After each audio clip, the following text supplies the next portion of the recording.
This evening we will chant from chapter 6, verses 20 through 29. 20 through 29. Chapter 6.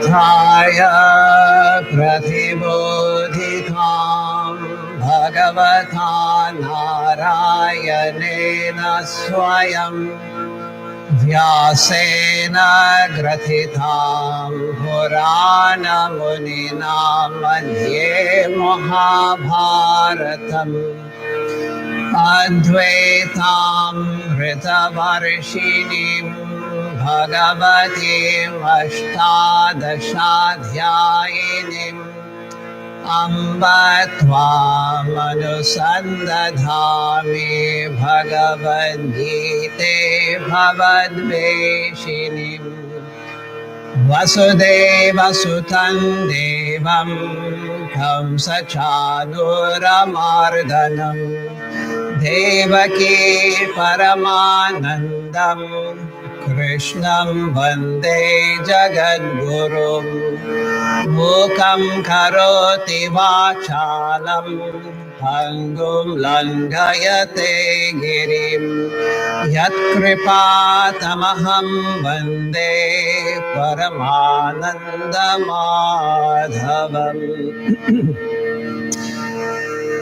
Yatro paramate chittam niruddham yoga sevaya yatra chaivatmanatmanam pashyan atmani tushyate sukhamatyantikam yattad buddhi grahyamatindriyam Vetti yatra nachayvayam stitaschalati tattvataha yam labdhva cha param labham manyate nadhikam tataha yasmin stito na dukkhena gurunapi vichalyate tam vidya dukkha samyoga viyogam yoga samyitam sanischayena yuktavyo yogo nirvinna cetasa sankalpa prabhavan kaman styaktva sarvana sheshataha manasayivendriya gramam viniyam yasamantataha shanai shanairuparamid buddhya dhriti grihitaya atmasamstham manakritva nagutindrapit vichintayet yato nischarati manaschanchalamastiram tatastato niyam yaitad atmanyeva vasham nayet prashantamanasam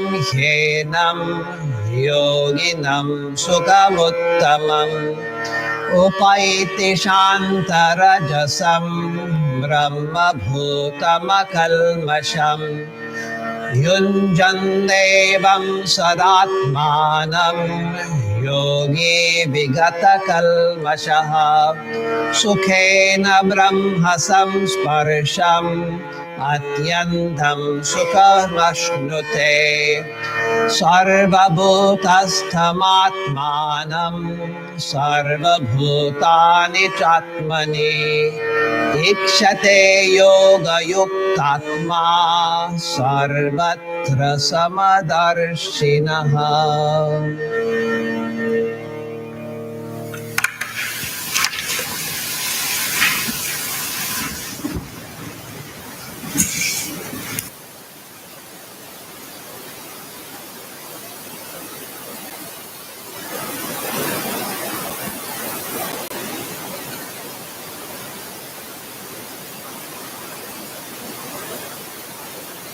So we'll continue in the Bhagavad Gita where we left off 2 weeks ago. Last week, Swami Sarvadevanandaji was here and spoke on the Bhagavad Gita, but didn't take up the verses we were doing. And so we are to take up verse 20, because 20, 21, 22, and 23, they're all one long sentence as far as meaning goes.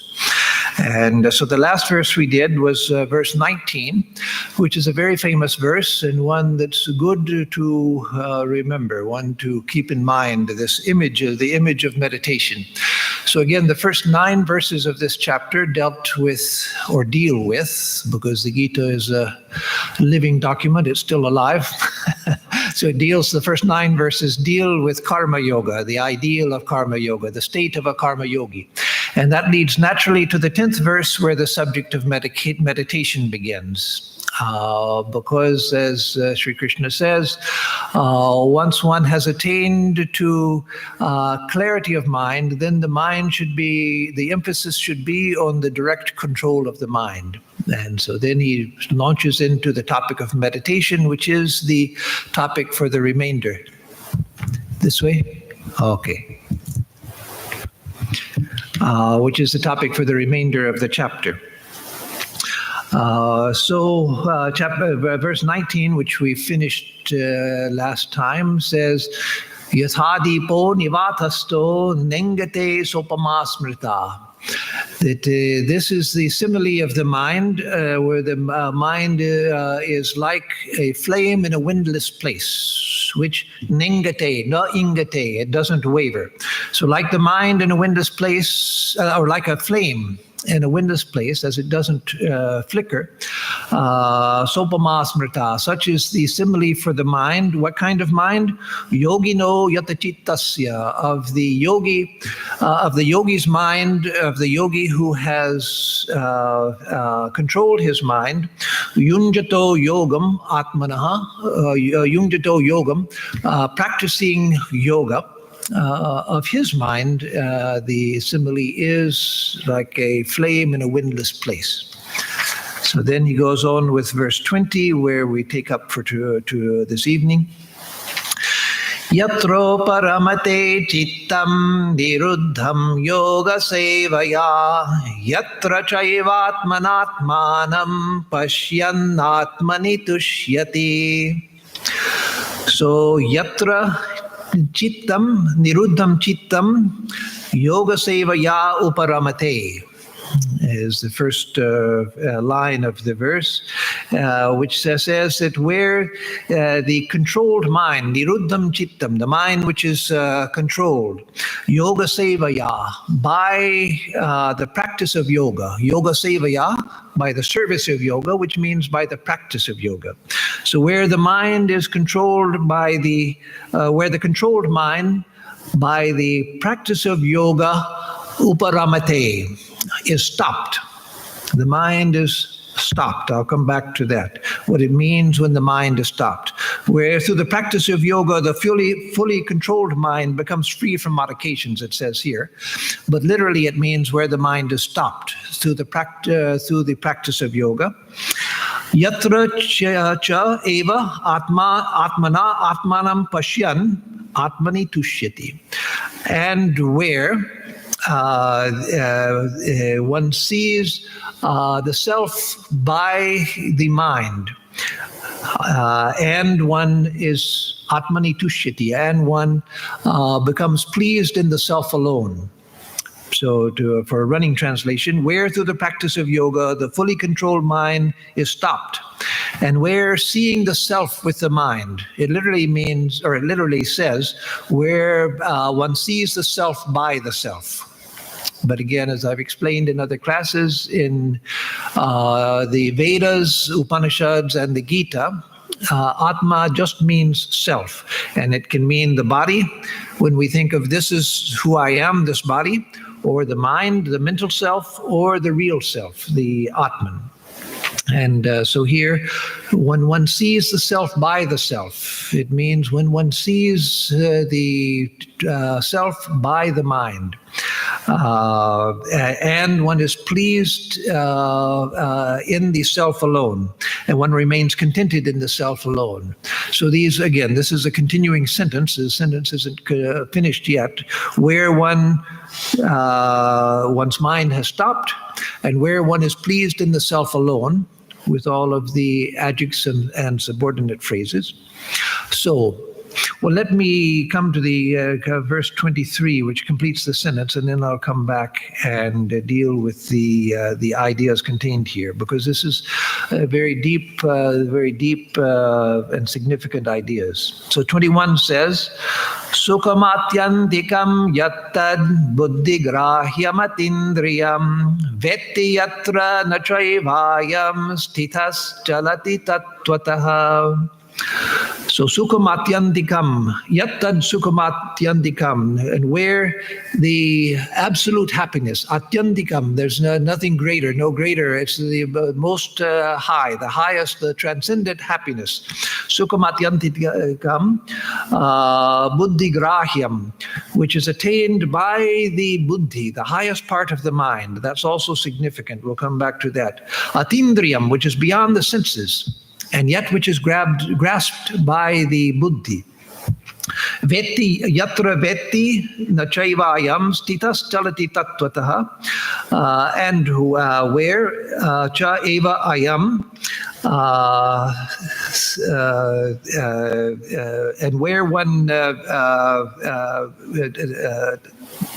stitas tattvataha chalati vetti, and where being established, this person surely does not swerve from reality.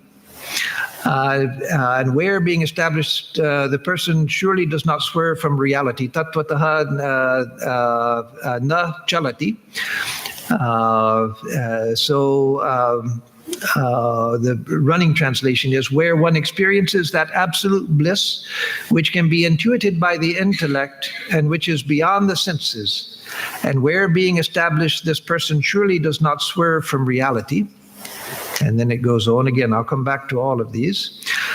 Yam labdhva cha param labham manyate nadhikam tataha yasmin sthito na dukkhena gurunapi vichalyate. So yam labdhva, having attained which, chaparam labham manyate nadhikam tataha, having attained which, this atyantikam sukham, this highest bliss, having attained which high bliss, one thinks that there's nothing higher than this. Having attained that, one knows. Actually, it's not one thinks. It's not one thinks that somebody might go to a place like Paris or Prague or some beautiful city and think, oh, there's no more beautiful city than this. But then they come to another city somewhere, a rare city, and think, oh, this is even more beautiful than Paris or Prague. But it's not like that. Having attained this bliss, one knows. Not one thinks, because this is the best I ever got, so this must be the best. No, one knows without the shadow of a doubt that there's no greater bliss, because one has come to the highest. And so obtaining which, one does not think of any other acquisition to be superior to that. Yasmin stito na dukkhena gurunapi vichalyate. Established in which, again, the state that he's talking about in all of these verses, starting with number 20, established in which guruna dukkhena na vichalyate. It is not affected even by the greatest of miseries, which is not affected even by the greatest of miseries. A person established in that state, even if the greatest calamity befalls them, they're unperturbed, because they've become established in that bliss, that happiness, that state, which is unaffected by anything. And then 23, tam vidya dukkha samyoga viyogam yoga sangitam sanischayena yoktavyo yogo nirvinna chetasa. Tam vidya, that should be known. The state that he's been talking about, that should be known. Dukkha samyoga viyogam, so yoga samgidam.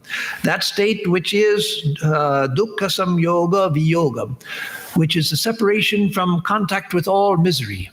Established in that state, one is separated from all possibility of misery. All possibility of misery. That is known as yoga.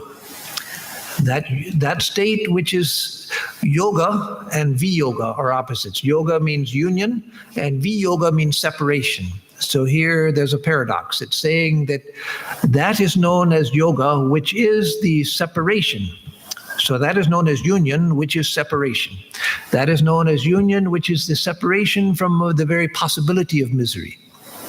Which is a separation from the experience of all misery. So nischayena yoktavyo yogo nirvinna chetasa. So that nischayena yoktavyo, that should be attained or practiced nischayena, with nischaya, with certainty, with conviction. One should practice it with great conviction.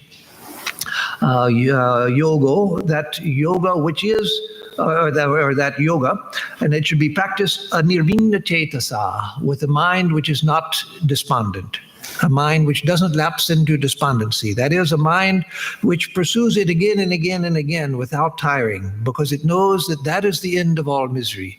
That is the highest goal. Beyond that, there's nothing possible to attain, because it is the very highest. There's nothing beyond it to be attained, because, well, that's the best you can do. So you can't do any better than that, because there's nothing else. It's not very good, but it's the best you're going to get. No, not like that. Because it is a highest, there's nothing even imaginable to be that high. Nothing that you could ever imagine in a million years of imagination and trying to imagine. Nothing you could imagine would even be a faint reflection of the heights of that state. It's beyond the mind itself, beyond thought itself. So now let's go back and take it part by part. Number 20, yatropa ramate chittam niruddham yoga sevaya, where the mind stops, having been controlled through the practice of yoga. So what does stopping the mind mean? Stopping the mind is a very high state. In the state of meditation, we eventually want to stop the mind. Patanjali says in the Yoga Sutras, in the second sutra, the second aphorism, Yoga Citta Vritti Nirodha. Yoga is the cessation of the actions of the mind. And what does the cessation of the actions of the mind mean? It means the cessation of the mind itself. Because the mind is not an organ producing action. The mind is nothing but its activities. We have to remember that we come to the study of yoga and Vedanta with many modern prejudices, many modern ideas that we've inherited from education, from the culture and so forth. And so we're used to thinking of the mind as the synonymous with the brain. And the brain is like the liver, or which secretes bile, or like the thyroid, which secretes its fluids, the pituitary, and so forth. So we think of the brain as sort of secreting thought. The brain is the mind, and it produces thought. Oh no, that's looking from the standpoint of the body. But the brain itself is within the mind. The body itself is within the mind. And so the mind is nothing but its activity. And so if the activity of the mind stops, the mind itself stops. The mind itself, it's not that the mind is sitting there with nothing to do, just waiting for some more activity to go. No, the mind itself ceases to be the mind. Sri Ramakrishna said that the pure mind, pure buddhi, that is the highest part of the mind, the most refined part of the mind, what's often translated very poorly as intellect, but it means something much higher than what we think of as intellect. The very highest intuitive part of the mind. So the pure mind, the pure buddhi, and the pure self, the spiritual self, the Atman, the highest reality, are the same thing. That is, when the mind becomes utterly pure, it, as buddhi, melts back into the self. Because the mind is nothing but the sense of separation from the self. And when that sense of, when the mind stops, the sense of separation disappears, and then one becomes the reality itself. So, the cessation of the mind. There's a book called The Zen Doctrine of No Mind. And in Zen, they talk about the state of no mind. And so we used to make lots of jokes about that. When I was a young monk, we would say, oh, I know plenty of people who practice the Zen doctrine of no mind. They seem to be in that state all of the time. They're never thinking about anything. But the Zen doctrine of no mind is what we're talking about here. It's the Vedanta doctrine of no mind also. In the Yoga Vasishta, a very beautiful Vedantic text. It's like a Vedantic Purana. The Puranas are the Hindu texts which deal with all kinds of stories and illustrations and so forth. And so the Yoga Vasishta is like that, but from the non-dualistic standpoint. A non-dualistic text with all kinds of stories illustrating the truths of non-dualism. And so in the Yoga Vasishta, it says that there are 4 paths to liberation. One is pranayama, and another is manonasha, the destruction of the mind. So that doesn't mean destruction in an ordinary way. No, as long as we are working through the mind, we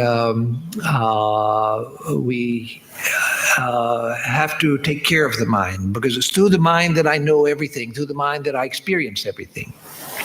So unless I am careful of the mind, then the very instrument of experience through which I will realize the highest and through which I experience everything, good, bad, happiness, misery, everything, then that is damaged. So we have to be so destruction of the mind doesn't mean in any ordinary sense. We have to be very careful with the mind and care for the mind. But a time comes when we want to go beyond the mind. So destruction of the mind means by merging it back into the self.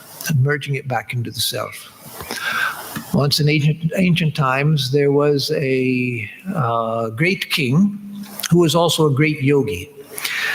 There in Eastern history as well as Western history, there are kings who are very good and great and wise, and there are kings who are terrible tyrants.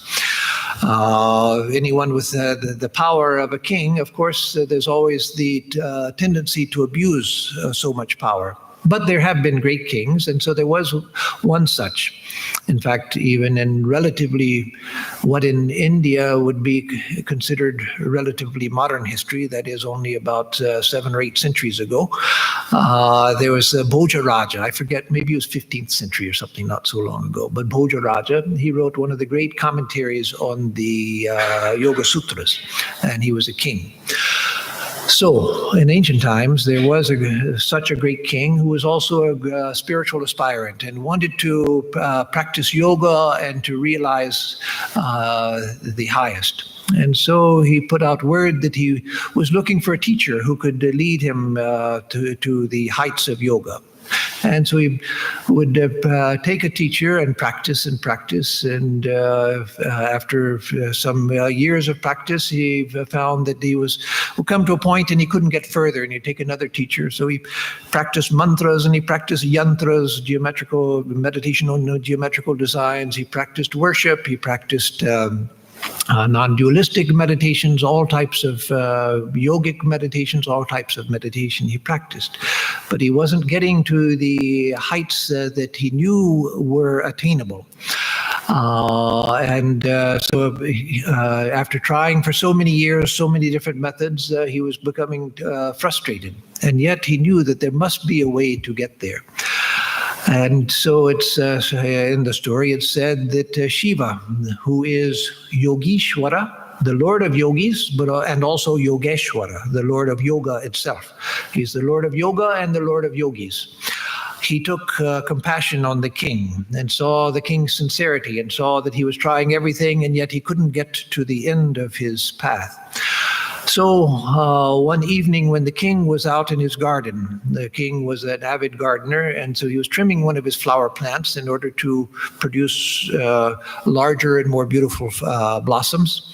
He was out trimming one of his plants when Shiva appeared in the garden, like a commoner. And so he didn't appear that way in the street and have to get through all of the guards. He bypassed all of the guards by appearing right in the midst of the garden where the king was working, which was surrounded by a wall and the guards outside the wall keeping people out. And so the king was working, and he hears somebody behind him, and he sees someone approaching him out of the corner of his eye. And so he's thinking to himself, who is this person who dares to approach me like a commoner? As if I were a commoner who just walking in, approaching me like this. And so he hears the steps getting closer, so he stands up and turns around and confronts the man to ask him, what are you doing here? And to call the guards to get him out. But then when he sees the man approaching him, he sees that he has some extraordinary atmosphere of authority about him. He's dressed as a commoner that looks perfectly human, and yet there's something extraordinary about him. There's a great power and a great authority about him. And so Shiva, who's appearing as this commoner, says to the the king who was about to speak, he says, "Stop." And the king thinks, "Stop. He told me to stop. Okay, I stop." So his body becomes still. And he thinks, "No, he said stop."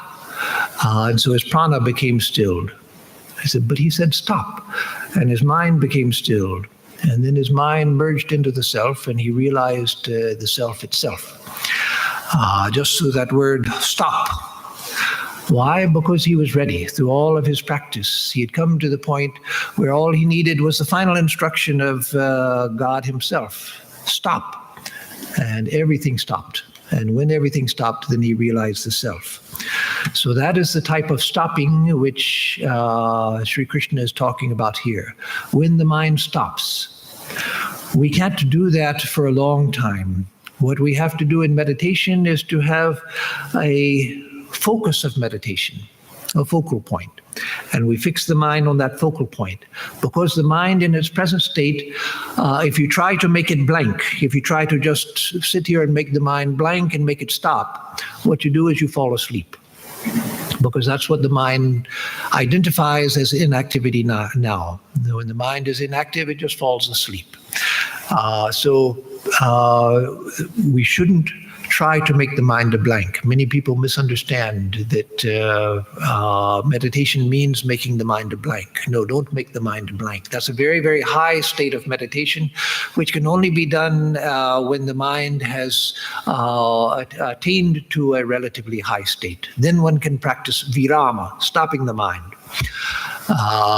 Uparamanam, stopping the mind. But before that, we have to have a focal point. Why? Because by focusing the mind, it becomes still on one point. But the mind is active, the mind is alert, but it's focused. And then from that, one can go to a complete stillness of the mind in the proper way. But until the mind can be focused on one point and kept there, in samprajñata samadhi, the samadhi with a focal point, then we can't make the mind completely stopped. Years ago, when I was a teenager, my younger sister knew that I was interested in yoga and in Vedanta. And so she read in, what was it 16 or 17? It was a magazine for teenage girls. I forget whether it was called 16 or 17 or something. What's that? 17. 17, yeah, that's what I thought, 17, yes. She read in there that I still remember the title of the article. She showed it to me. This was, believe it or not, a few years ago. The Good Girl's Guide to Greenwich Village. The Good Girl's Guide to it. This was in the 60s when Greenwich Village was one of the centers of the the East Coast center of the hippie movement. And so the Good Girl's Guide to Greenwich Village. And in there it said, first of all, if you want to go to Greenwich Village to get a feeling for what's happening there, you should carry a copy of the I Ching. And it said in the article, you don't have to read it, but just carry it because it'll look cool. So that was the great depth of 17 magazine. And then it said you should know something about meditation so you can tell people that you practice meditation. And it said that meditation means sitting still and then making the mind a blank. Well, of course, no, it doesn't mean that. If you can really do that, then you've already attained to lower samadhi, and now you're ready for a higher samadhi. So, but a time comes when, yes, when the mind has gained full strength by focusing on something. As Swami Vivekananda said, you can even focus on a black dot. You can attain samadhi even by focusing on a black dot. And the Buddhists did that. The early Buddhists, it hasn't been practiced much for 2,000 years, but the early Buddhists, and Buddha himself taught Kashina exercises to meditate on colored discs that were put some distance away, and you focused your mind on that. So something that will bring the mind to a focus. Of course, for most of us, it's much easier to have something which is spiritual and uplifting to focus the mind on.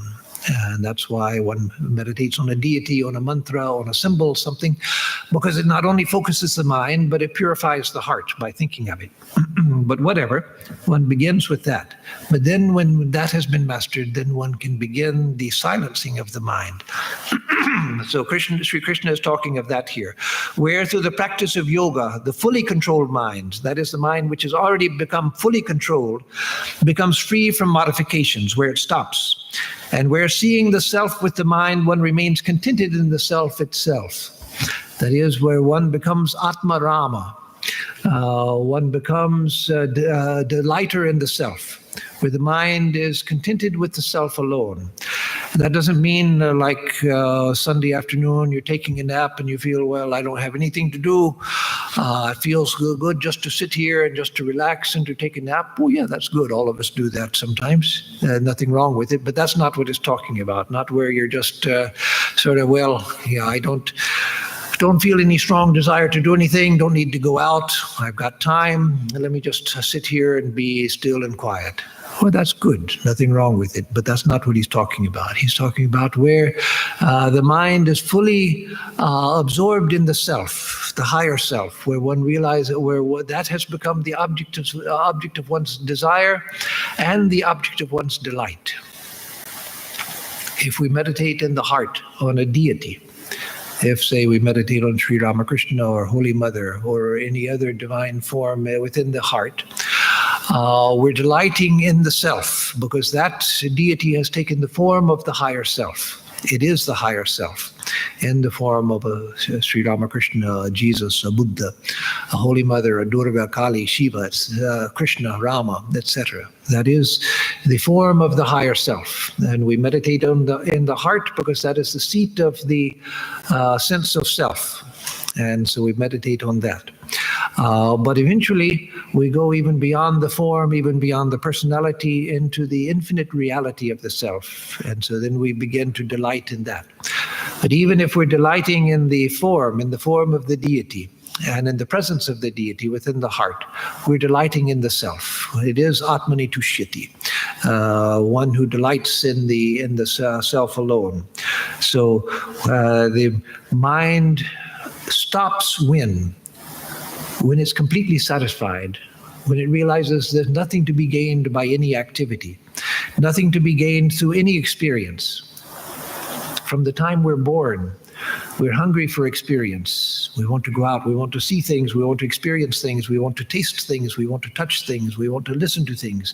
The mind is crazy for experience. But a time comes, and this can't be done prematurely. We can't do it just because we tell the mind to do it. A time comes when the mind has begun to feel that all joy is inside. All joy is inside. And then the mind says, that's all that I want. That's all that I want. Outside, every time the mind goes outside, I'm separated from that. All joy is here. Let me stay with that. Let me remain in that. I don't want to go anywhere. I just want to remain in that. And so then one delights in the self. One becomes Atma Rama, one who delights in the self. So Swami Vivekananda used to call Sri Ramakrishna Atma Ram, he who delights in the self. So where through the practice of yoga, the fully controlled mind, the stopped mind, becomes free from modifications. And where seeing the self with the mind, one remains contented in the self alone. And then the next verse, Sukhamatyantikam yattad buddhigrahyam atindriyam, where one experiences the absolute bliss, which can be intuited by the buddhi. Again, it's translated here and elsewhere as intellect, but intellect is a very poor translation. It's not really the intellect. It's the highest part of the mind. And there, when that is attained, then that is the highest. Sukhamatyantikam buddhigrahyam. That's very important, that it's attained by the buddhi. Why? Because in deep sleep, we go even beyond the buddhi. Even the buddhi stops. Even the highest part of the mind stops. And in deep sleep, we experience happiness, but not the highest happiness. We experience the happiness of cessation, the happiness of just everything stopped. So we wake up from deep sleep saying, oh God, I slept so beautifully. I didn't know anything. I was just zonked out. I was so happy. It was wonderful. Got such good sleep. I didn't know anything. How strange. I didn't know anything. It was wonderful. I didn't know anything. It was wonderful. But it is. But in that state, the buddhi itself has become quiescent. And so we don't get the benefit of realization in deep sleep. The mind is absorbed in ignorance, not in pure consciousness.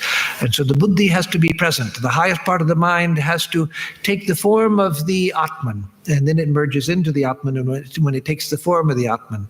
And so there has to be full awareness. We have to enter, if we could enter into deep sleep, fully conscious, knowing what we're entering into, the mind awake and alert. And then it enters into that state of no mind, then we would attain to illumination. But what happens is that to go into deep sleep, the buddhi becomes quiet. It merges back into ignorance, not into knowledge. It merges into ignorance. And so we just know that I didn't know anything. It was wonderful. And then we can truly say that ignorance is bliss. That ignorance is bliss. That ignorance is bliss. But it's not the highest bliss. Because first of all, we come back and all we know is I didn't know anything, but sure felt good, but I didn't know anything. The highest bliss is the bliss which comes with full knowledge of our infinite nature. When we merge into the infinite Atman, the infinite self, and know it fully, with full awareness, we're fully awakened, like the Buddha, the awakened one. We're fully awakened. So where one experiences that absolute bliss which can be intuited by the intellect, very important, intuited by the intellect, and which is beyond the senses, atindriyam, beyond the senses, and where being established, this person surely does not swerve from reality. Tattvataha, from reality, na chalati, doesn't swerve. So yatra ayam stitaha, where the state where one is established in which tattvataha na chalati, from truth he doesn't swerve. So established in that, one doesn't swerve from the truth. In deep sleep, we're the closest we come to being established in truth, but we're a million miles away because we're unconscious. We're not aware of it. We're aware of just not knowing anything. I didn't know anything. But when one attains to this, one knows everything. One knows everything. And so, as it said in the Vedanta tradition, when one comes back from deep sleep, one enters into deep sleep a fool and comes back a fool. But a fool enters into samadhi, into the highest awareness, and comes back a wise person. A fool enters into samadhi and comes back a wise person. So that's the difference. Because entering into samadhi, as opposed to deep sleep, then we enter with an awakened mind, a fully aware mind, and that which realizes its identity with the highest truth, with infinite consciousness itself, with infinite wakefulness itself. And so then it goes on in 22, Yam labdva chaparam labham, manyate nadhikam tataha. Having attained which he feels there's nothing higher than this. There's no higher attainment than this. And again, it's not just imagination. It's not just one thinks because it may be something higher, but I haven't experienced it. This is the highest I've ever experienced, so it must be the highest. No, it's swata siddha. It's self-authenticating. It shows itself. One knows that this is the highest. There's nowhere to go. Why? Because one has attained to non-duality, non-difference with reality itself. If you've come to reality itself and you have become reality and you've known the infinite reality itself, where beyond that are you going to go? There's nowhere to go beyond non-dual awareness of the highest reality. And so when one attains to that, one knows without doubt that I've come to the highest. Once Swami Premananda, the disciple of Sri Ramakrishna, was in Benares, Varanasi, and a brahmacharya, a novice monk, came up to him and said, Maharaj. I said, yes. He said, I think that I have attained to Nirvikalpa Samadhi, that is the highest Samadhi, the very highest Samadhi. So Swami Premananda said, Acha, really? Very good, very good. But tell me, do you have any, is there any lingering doubt about whether you've attained to the Nirvikalpa Samadhi? And the brahmacharya said, well, not much, Maharaj, but there's a little bit of doubt whether this is Nirvikalpa Samadhi. Hoini, hoini, hoini. It didn't happen, it didn't happen, it didn't happen. No, you didn't have it, you didn't have it, you didn't have it. Because that is self-authenticating. There's no doubt. There one is established in the highest and one knows that one is established in the highest. Anything short of that, wonderful visions, wonderful experiences, other samadhis before that, Savikalpa Samadhi and so forth, one can have doubt. You read in the life of Saint Teresa of Avila, a great Christian saint, who eventually attained to the highest. She was one of a number of Christian saints who attained to non-dual consciousness. But before that, she had all kinds of extraordinary spiritual experiences, real spiritual experiences and high spiritual experiences. But when she was in the experience, she would feel convinced that this was true. But when she would come down from the experience, she would say, well, maybe I'm suffering from some mental malady. And so that showed that she was not yet at the highest. What she was experiencing was true, was good, was high, but not yet the highest. But when one attains to that, then there's no doubt whatsoever. And so, yam labdva chaparam labham manyate nadhikam tata. Having attained which, one thinks that there's no other attainment equal to this. Meister Eckhart, the great Christian mystic of the 13th and 14th centuries, he said that when one attains to that highest awareness of God, which Meister Eckhart was another who attained to the highest non-dual awareness. He said, when one attains to that, one realizes that there is no possible sacrifice I could have made which would have made me worthy of this.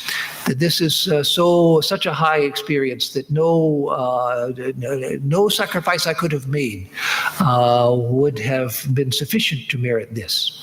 So he would have thought that there is no sacrifice that no sacrifice is really sacrifice if this is what I can attain. And so that the verse goes on, Yasmin sito na dukkhena gurunapi vichalyate. Having attained, having become established in which, yasmin stito, being established in which, na guruna dukkhena api, not even by the greatest misery, vichalyate, is one swerved, is one affected. So one is not affected even by the greatest misery. So death itself, torture itself, nothing can affect such a person because they've attained to the highest and they can keep the mind established in that. It's frightful for us ordinary people to think of, and yet we should know it, that is the highest state. Swami Vivekananda said that one is not yet ready for non-resistance of evil, that is from complete non-resistance until one is not disgusted by the Christian monk who had leprosy and who a worm fell from one of his fingers, eating the flesh of his finger. The worm fell and he picked up the worm and put it back and said, "Eat, brother, eat." So as long as we find that disgusting, we're not ready for the highest non-resistance. But one attains to that state. Ramana Maharshi, the great non-dualist who had attained non-dualism in the his full illumination in the 19th century, but he lived into the middle of the 20th century. In the early 6 months after his illumination, when he first went to Tiruvannamalai in Tamil Nadu in India, he lived in a cave under the temple. I've seen the cave. It's not really a cave like you think of a cave. It's really a cellar under the temple where you go down steps into. He lived down there in meditation day and night. And there were flesh-eating worms. That he didn't have leprosy, he was healthy, but flesh-eating worms entered into the flesh of his legs and began to eat into the flesh of his legs. So the rest of his life he had scars on his legs where the worms had eaten his flesh. But he was completely oblivious of the whole thing. He just remained there in a state of higher awareness. So there are people who hear that who are horrified. Oh, I don't want a state like that. But that's because you don't know. You do want a state like that. Would you rather have worms eating your flesh and feel miserable? Would you rather have an accident and have broken bones and feel miserable? Or would you rather be in a state where nothing like that can affect you? Because the mind is absorbed in bliss. We think it's horrible. We think it's horrible because we value the body so much. Oh, I couldn't stand for worms to eat my body. Well, someday if you're buried, they're going to eat your body. If you're cremated, you'll escape getting eaten, but your body will escape being eaten by worms, but it'll be ashes. So it's which is worse? Same thing. So it's going to happen sometime anyway. But if we could attain to a state where nothing in the world, even the greatest of miseries, couldn't affect us, what a wonderful state that would be. And there are people who attain to that. Yes, that's a long ways away right now. A long ways away. But not as far as we think. There's just a thin curtain between us and that state. But that curtain we can't find, no matter how much we try, we can't find the way to lift it, to break through it. But those who have broken through it find that, well, it's just the thinnest of curtains which separate us from that state. It's just that it takes a lifetime or lifetimes to find our way to cut through the curtain, to see the other side, to see that which is reality. But that is that. So obtaining which one does not think of any other acquisition to be superior to that, and being established in which one is not perturbed even by great sorrow. And then 23, know that severance of contact with sorrow to be what is known as yoga. Tam vidya, that should be known. Dukkha samyoga viyogam, which is the severance from the contact with sorrow. Know that, which is known to be yoga, to be the severance from contact with all sorrow. So nishchayena yoktavyo, that should be practiced with great conviction, One should practice Shravana, Manana, Nididhyasana. Shravana, hearing the truth, finding out what the truth is, finding out where it is that we're going. Then Manana, thinking about it until it begins to make sense. It's a wonderful process. And first it's confusing. Spiritual life is, in the beginning, it's confusing. The things that attract us, but a lot of it is confusing. But with time, as you deal with these ideas, suddenly more and more things begin to make sense. Suddenly you read something you've read before and you just sort of passed over it. You didn't even pay attention to it. You didn't even know that you hadn't understood it. And then you look at it again after years of practice and you look and see, oh, my goodness, so that's what it says. That's what it says. And things begin to become clear. Not through self-hypnosis, but through de-hypnosis, the hypnosis that we all suffer from. And to know that that is the goal of everyone. That is the goal of everyone. That's what the drunkard on Skid Row, the person in the insane asylum, the person who's driving a truck, the person who's a professor in the university who believes only in matter as real, the atheist, the agnostic, the philosopher. Everyone is moving towards that. And so what is yoga? Yoga is doing it consciously. Everyone is moving towards that already. The experiences of life are leading us towards that. Everything is aimed towards that. Everything is, and the universe is geared towards taking us towards that. The whole of evolution is moving towards that. But yoga means you become conscious of where this unconscious process is taking all of us and say, no, now I want to move towards that with full speed ahead. Now I want to move towards that consciously. Now I know that's where everybody's headed. That's what everybody wants without knowing that they want it. That's what everyone is seeking without knowing that they're seeking it.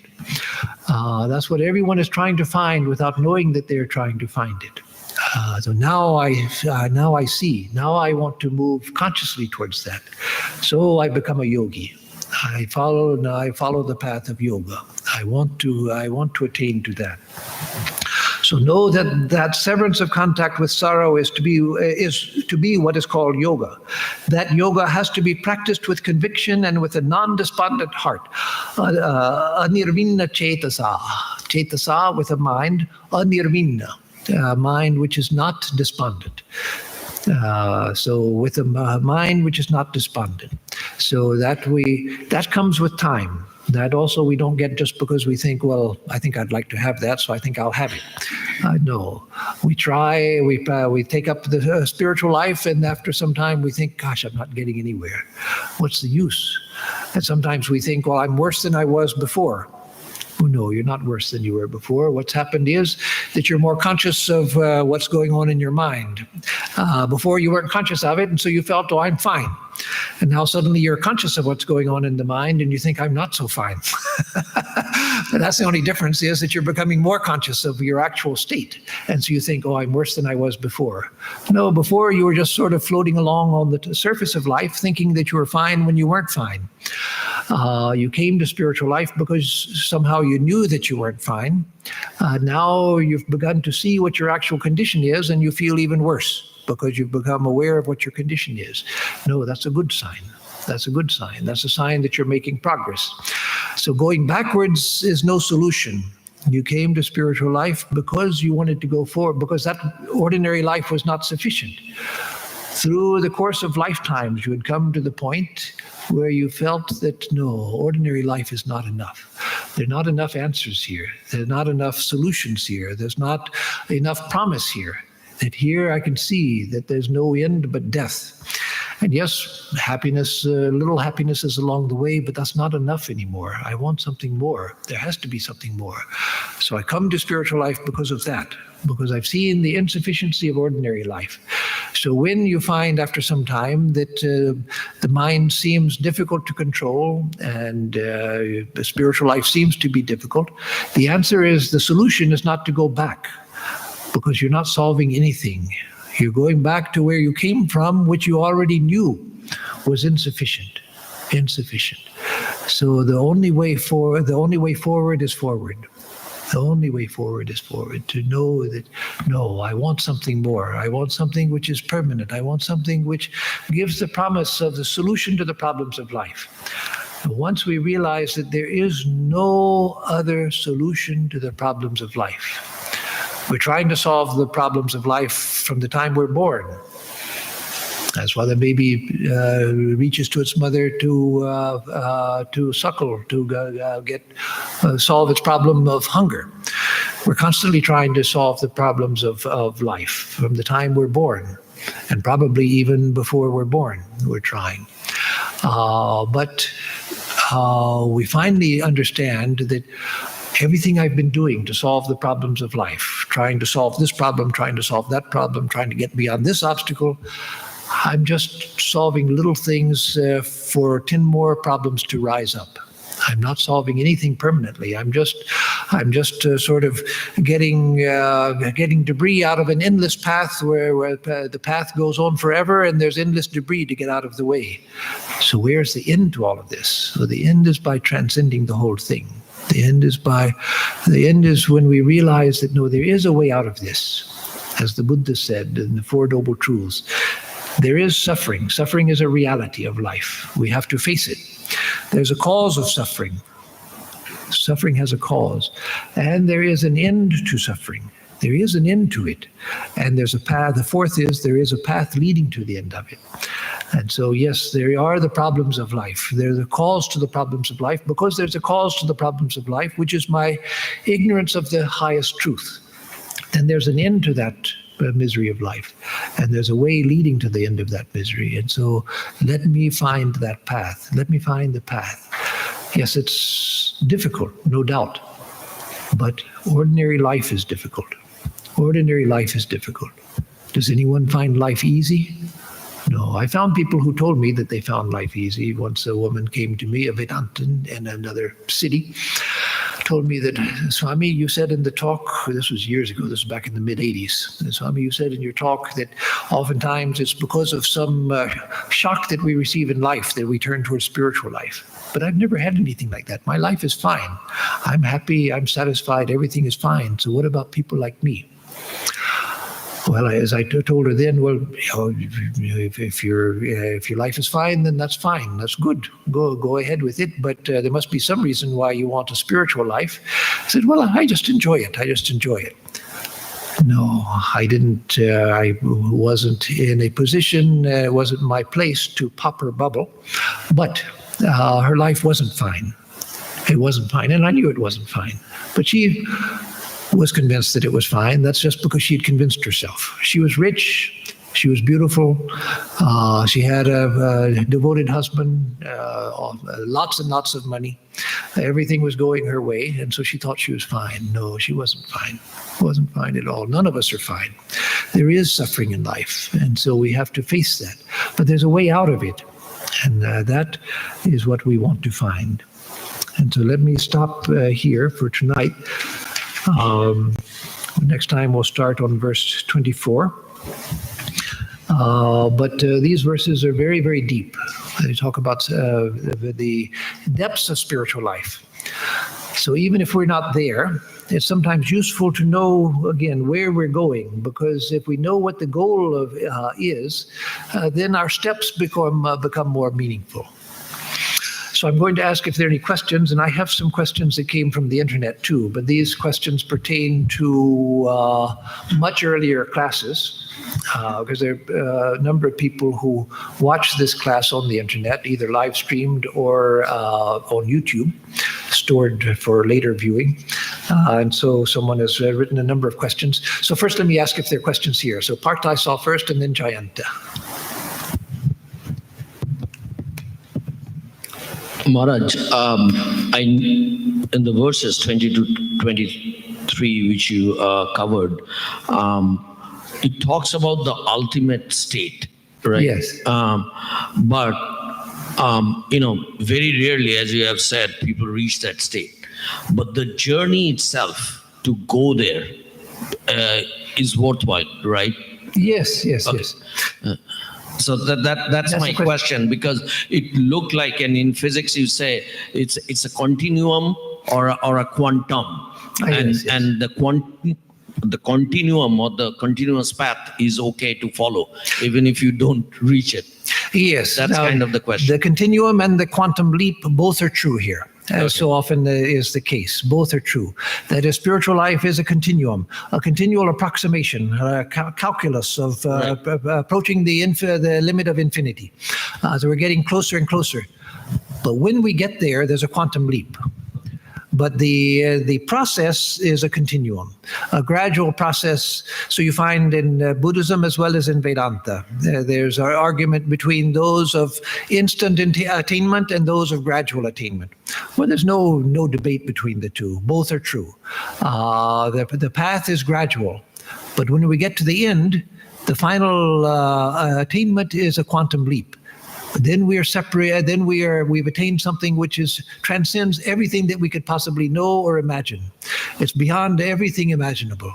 It's and beyond even the highest experiences short of that. So that's a quantum leap. Jayanta, just a moment. Going to get the microphone. Maharaj, going back to number 20. Yes. When you said the mind. Like the stop part. Yes. Now the mind means that is there's antakaran, right? Like Antakaran, it yes. is the composite of mind, intellect, and all these things, right? Yes. So what is stopping that time? Like The all activity of the mind.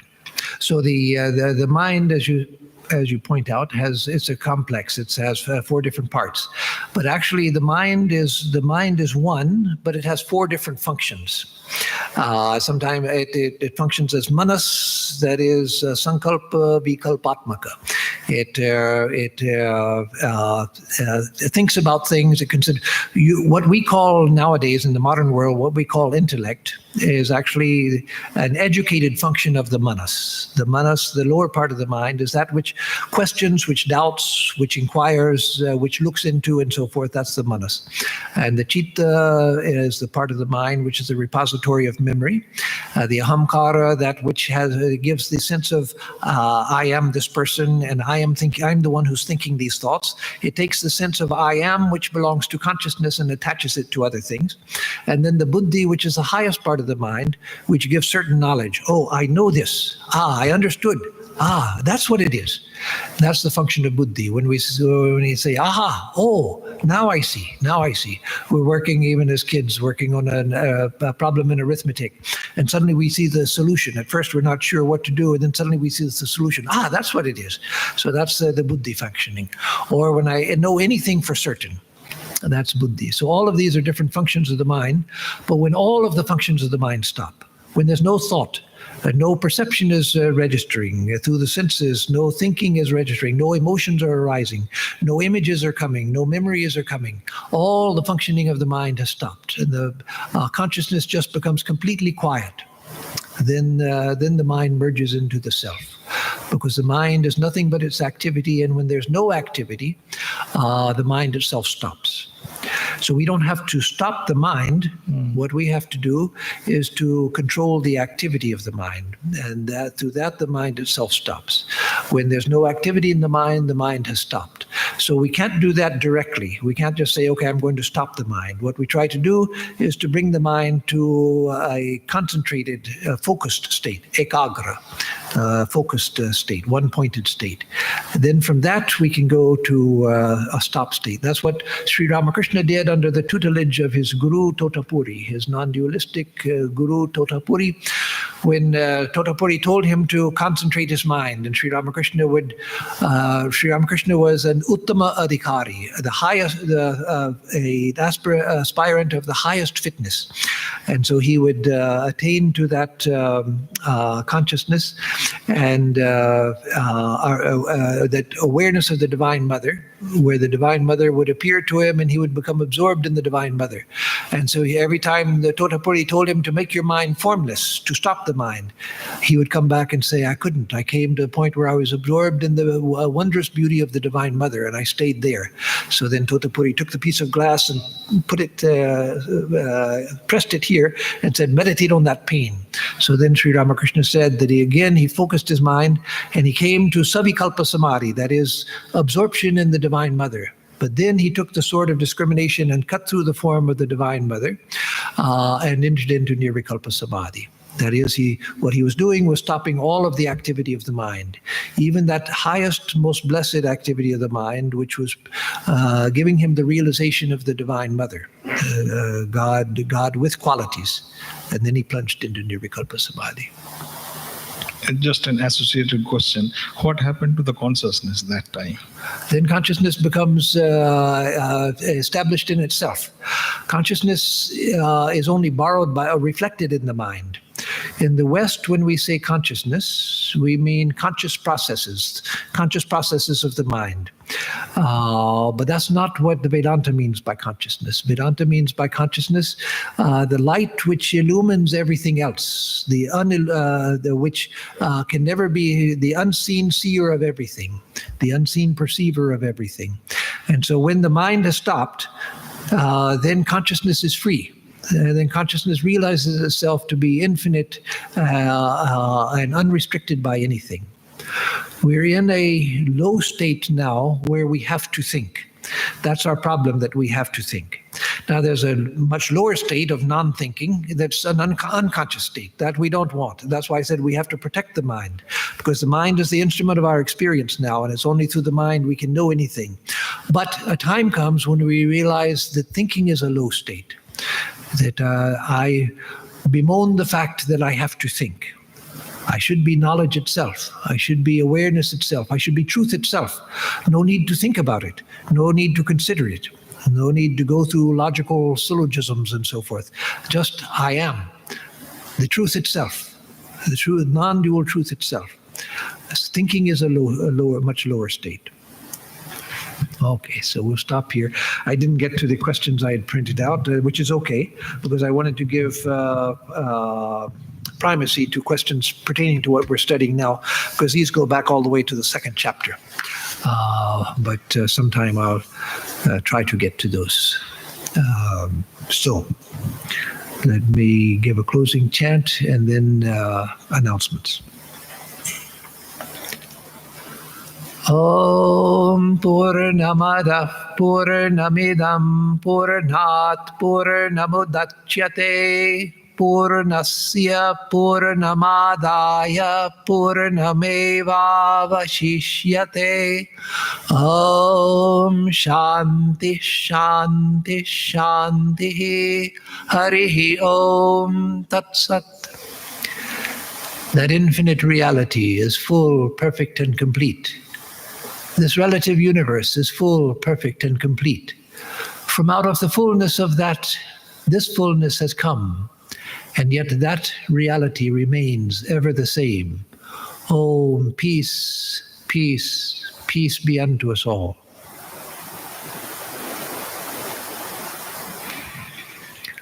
So for announcements, on Thursday,